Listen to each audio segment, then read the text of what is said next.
कहवा के हाथिया रे कुंडला कुंडल दला साजी चली दला साजी चली कहवा में होने लेनी साना दूल्हा दला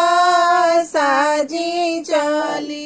कहवा में होने लानी साना दूल्हा दला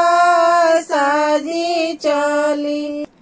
अयोध्या के हाथिया रे कुंडला कुंडल दला साजी चली दला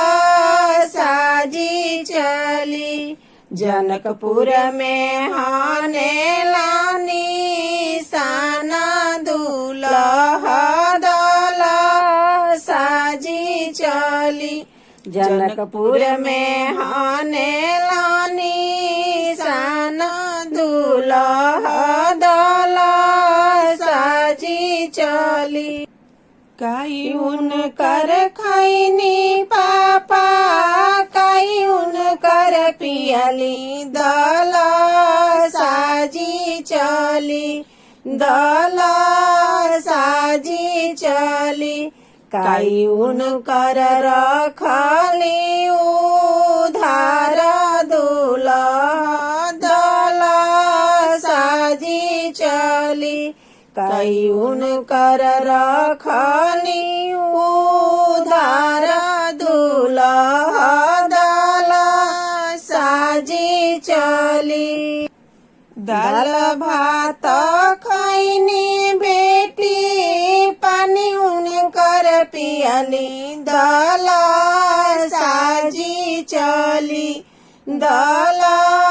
साजी चली तोहरा के रखली उधार दूल्हा दला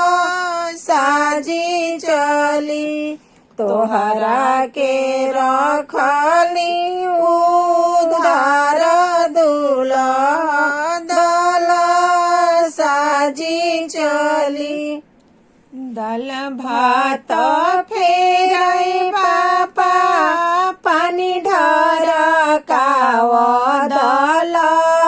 साजी चली दला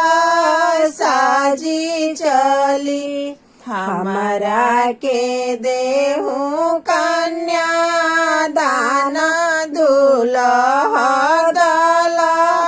साजी चली हमरा के देहु कन्या दान दूल्हा दला साजी चली कहवा के हाथिया रे कुंडल कुंडल दला साजी चली दला साजी चली कहवा में होने